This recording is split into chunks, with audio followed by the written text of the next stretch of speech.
Alhamdulillahilladzi hadana lihada wa ma kunna linahtadiya laula an hadanallah. Asyhadu an la ilaha illallah wahdahu la syarikalah wa asyhadu anna Muhammadan abduhu wa rasuluh. Allahumma sholli ala Muhammadin wa ala alihi wa ashabihi wa man tabi'ahum bi ihsan ila yaumiddin. Ibadallah, usikum wa iyaya bitaqwallah, faqad fazal muttaqun. Faqala ta'ala, ya ayyuhalladzina amanu taqullah haqqa tuqatih wa la tamutunna illa wa antum muslimun. Jamaah Jum'ah rahimakumullah. Puji syukur mugi tansah kunjuk dumateng Allah Subhanahu wa taala ingkang tansah paring rahmat, taufik sarta hidayah dumateng kula lan panjenengan. Satemah ing siang punika kula lan panjenengan saged pinanggih wonten majelis salat Jum'ah kanthi kebaing kawilujengan. Sholawat ugi salam mugi tansah katetepaken dumateng Nabi Agung Muhammad sallallahu alaihi wasallam ingkang tansah kula lan panjenengan tenggo syafaatipun wonten ing dinten akhir. Jamaah Jum'ah rahimakumullah, wonten kesempatan khutbah Jumat siang punika khatib wasiat sumangga tansah ningkataken takwa dumateng Allah kanthi nindakaken dawuhipun lan nebihi awisanipun. Mugi kanthi takwa Allah tansah paring kamulyan panggesangan fid dunya wal akhirah, amin. Jamaah Jum'ah rahimakumullah, negari kula lan panjenengan sampun mardika 80 taunan. Ananging dumugi sapunika tasih kathah perkawis ingkang kedah sesarengan dipun penggalihaken kados dene katentreman lan kemakmuran. Wonten pundi panggenan tasih kathah kemiskinan, pengangguran, ugi perkawis hukum ingkang dereng adil. Mila boten lepat menawi saperangan sanak sederek tasih ngeluh lan ngresula amargi dereng saged ngraosaken kamardikan wonten negarinipun piyambak.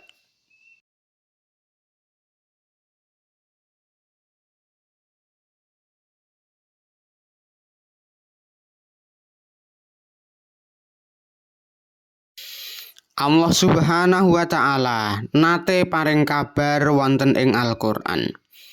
Wa daraballahu masalan qaryatan kanat aminatam mutmainnatan ya'tiha rizquha raghadan min kulli makan. Fakafarat bi an umillah fa'adzaqahallahu libasal ju'i wal khaufi bima kanu yasnaun. Lan Allah andamel sanepa ing sawijining negara kang kahanane mbiyen aman, ayem lan tentrem. Rezekine jembar, tekane saka ngendi-endi panggonan. Ananging para warganing negara mau padha kufur marang nikmate Allah. Banjur Allah angicipake marang wong-wong mau kemiskinan, kesusahan amarga saka tumindake. Jamaah Jum'ah rahimakumullah, mendhet piwucal saking ayat ing inggil wonten kalih perkawis ingkang dados sebab icalipun katentreman lan kemakmuran setunggal negari. Ingkang sepisan kufur dumateng Allah Subhanahu wa taala. Sebab ingkang saged andadosaken setunggal negari punika rusak, melarat lan menderita inggih punika kufur dumateng Allah. Kufur punika artosipun boten anggadhahi raos matur nuwun dumateng Allah ingkang sampun paring nikmat. Lajeng boten angginakaken kanikmatan punika wonten margi ingkang leres. Dipun paringi rejeki kesupen kaliyan ingkang maringi rejeki. Kepara malah dipun ginakaken kagem maksiat. Dipun paringi jabatan malah kumalungkung, boten amanah. Kepara malah korupsi.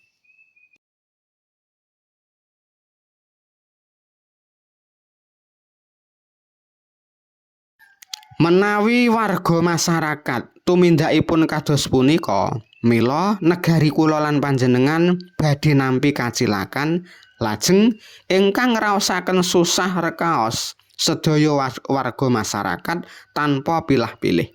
Malah ingkang paling rekaos dados korbanipun inggih kawula alit kados kula lan panjenengan.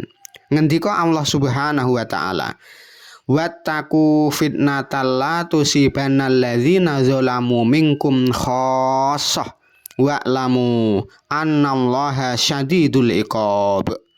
Lan sira padha wedya marang musibah kang ora mung bakal angenani marang wong kang zalim wae, lan mangertia sak temene siksane Allah iku pancen abot temenanan.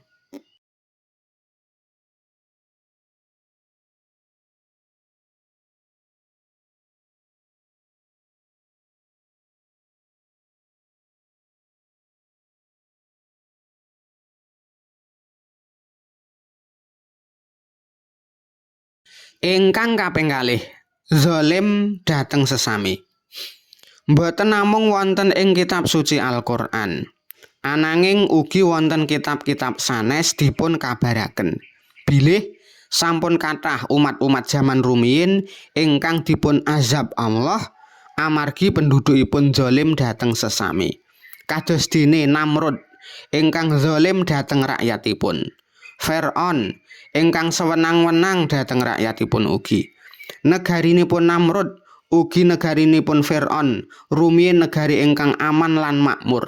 Ananging amargi zalim dumateng rakyatipun, mila Allah paring azab lan siksa ingkang awrat.